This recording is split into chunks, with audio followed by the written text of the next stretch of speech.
Subrahmanya inner wheel club ಉದ್ಘಾಟನೆ. ಸುಬ್ರಹ್ಮಣ್ಯದಲ್ಲಿ July 22ರಂದು ಇನ್ನರ್ ವೀಲ್ ಕ್ಲಬ್ ಸುಬ್ರಹ್ಮಣ್ಯ ಇದರ 2026 ಮತ್ತು 27ನ ಸಾಲಿನ ನೂತನ ಅಧ್ಯಕ್ಷ ಹಾಗೂ ಪದಾಧಿಕಾರಿಗಳ ಪದಗ್ರಹಣ ಸಮಾರಂಭವು ರವಿವಾರ ಎನೇಕಲ್ ಸಿಎ ಬ್ಯಾಂಕ್ ಸಭಾಂಗಣದಲ್ಲಿ ಜರುಗಿತು. ಕಾರ್ಯಕ್ರಮವನ್ನು ಉದ್ಘಾಟಿಸಿದ ಸುಬ್ರಹ್ಮಣ್ಯ ರೋಟರಿ ಕ್ಲಬ್ನ ಅಧ್ಯಕ್ಷ ರೋಹಿತ್ ಬಿಬಿಯವರು ಮಾತನಾಡುತ್ತಾ, ಇಂದು ಮಹಿಳೆಯರು ಎಲ್ಲಾ ಕ್ಷೇತ್ರಗಳಲ್ಲಿಯೂ ಮುಂಚೂಣಿಯಲ್ಲಿದ್ದಾರೆ. ರಾಷ್ಟ್ರದ ರಾಷ್ಟ್ರಪತಿಯಿಂದ ಹಿಡಿದು ಗ್ರಾಮ ಪಂಚಾಯತ್ವರೆಗೆ ತಮ್ಮ ವ್ಯಕ್ತಿತ್ವ ವಿಕಸನದೊಂದಿಗೆ ನಾಯಕತ್ವದ ಗುಣಗಳನ್ನು ಬೆಳೆಸಿಕೊಂಡು ಆಡಳಿತ ನಡೆಸುವಲ್ಲಿ ಸಫಲರಾಗಿದ್ದಾರೆ. ಮಹಿಳೆ ಅಬಲೆಯಲ್ಲ, ಸಬಲೆ ಹಾಗೂ ತನ್ನ ಸ್ವಂತ ದುಡಿಮೆಯಿಂದ ಇಂದು ಸ್ವ ಉದ್ಯೋಗದೊಂದಿಗೆ ಸ್ವಾವಲಂಬಿ ಜೀವನವನ್ನ ನಡೆಸಕ್ಕಂತ ಅನೇಕ ಮಹಿಳೆಯರನ್ನ ನಾವು ಕಾಣಬಹುದು. ಆದ್ದರಿಂದ ಮಹಿಳೆಯರಿಗೆ ಸಮಾಜದಲ್ಲಿ ಇನ್ನೂ ಹೆಚ್ಚಿನ ಗೌರವ, ಸ್ಥಾನ, ಮಾನ ಹೆಚ್ಚೆಚ್ಚು ಸಿಗಲಿ ಎಂದು ಹಾರೈಸುತ್ತೇನೆ ಎಂದರು.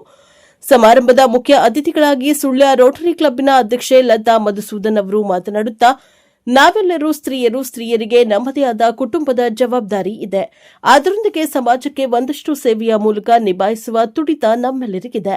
ಅದೊಂದು ಆಕಾಂಕ್ಷೆ ಕೂಡ ನಿಜ. ನಾವೆಲ್ಲರೂ ಸಮಾಜಕ್ಕೆ ಸೇವೆ ಮಾಡಿ ತಮ್ಮನ್ನ ತಾವು ಗುರುತಿಸಿಕೊಳ್ಳುವ ಸಹಜ ಆಕಾಂಕ್ಷೆಯೊಂದಿಗೆ ನಾವೆಲ್ಲರೂ ಇನ್ನರ್ ವೀಲ್ ಸದಸ್ಯರಾಗಿದ್ದೇವೆ ಎಂದರು.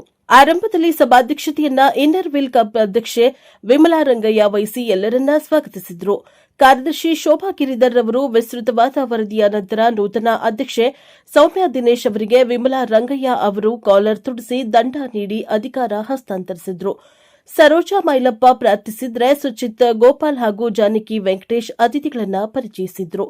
ಇದೇ ಸಂದರ್ಭದಲ್ಲಿ ಎಸ್ಎಸ್ಎಲ್ಸಿ ಪರೀಕ್ಷೆಯಲ್ಲಿ ಉನ್ನತ ಮಟ್ಟದ ಅಂಕಗಳೊಂದಿಗೆ ತೇರ್ಗಡೆಗೊಂಡ ಇನ್ನರ್ ವೀಲ್ ಸದಸ್ಯರ ಮಕ್ಕಳಾದ ಗೌರವ್, ಶ್ರಾವ್ಯ, ಪ್ರಾಪ್ತಿ, ಅಮೃತ್ ಹಾಗೂ ನಿಖಿಲ್ ಅವರನ್ನ ಹಾಗೂ ಸಿಎ ಪರೀಕ್ಷೆಯಲ್ಲಿ ತೇರ್ಗಡೆಗೊಂಡ ನಿಧಿ ಅವರನ್ನ ಗೌರವಿಸಲಾಯಿತು. ಇನ್ನರ್ ವೀಲ್ ಸದಸ್ಯರಾದ ಅಕ್ಷತಾ ರಂಜನ್ ಹಾಗೂ ಸುನೀತಾ ನವೀನ್ ವಾಲ್ತಾಜೆ ಹಾಜರಿದ್ದರು. ಇದೇ ಸಂದರ್ಭದಲ್ಲಿ ಎಣ್ಣೆ ಮಜಲು ಅಂಗನವಾಡಿ ಕೇಂದ್ರಕ್ಕೆ ಮೇಜು ಖರೀದಿಗೆ 5,000 ರೂಪಾಯಿ ಕೊಡುಗೆಯನ್ನ ನೀಡಲಾಯಿತು. ನೂತನ ಇನ್ನರ್ ವೀಲ್ ಸದಸ್ಯೆಯಾಗಿ ಗಾಯತ್ರಿ ರೋಹಿತ್ ರವರನ್ನ ಸೇರ್ಪಡೆಗೊಳಿಸಲಾಯಿತು. ಲೀಲಾ ವಿಶ್ವನಾಥ್ ನಡುತೋಟ ನಿರೂಪಿಸಿದ್ರು. ಕಾರ್ಯಕ್ರಮದ ಕೊನೆಯಲ್ಲಿ ಶ್ರೀಜೇಶ್ ಚಂದ್ರಶೇಖರ್ ಧನ್ಯವಾದ ಅರ್ಪಿಸಿದರು. Bureau report Nagesh Madival, Prajabhava TV, Kukke Subrahmanya.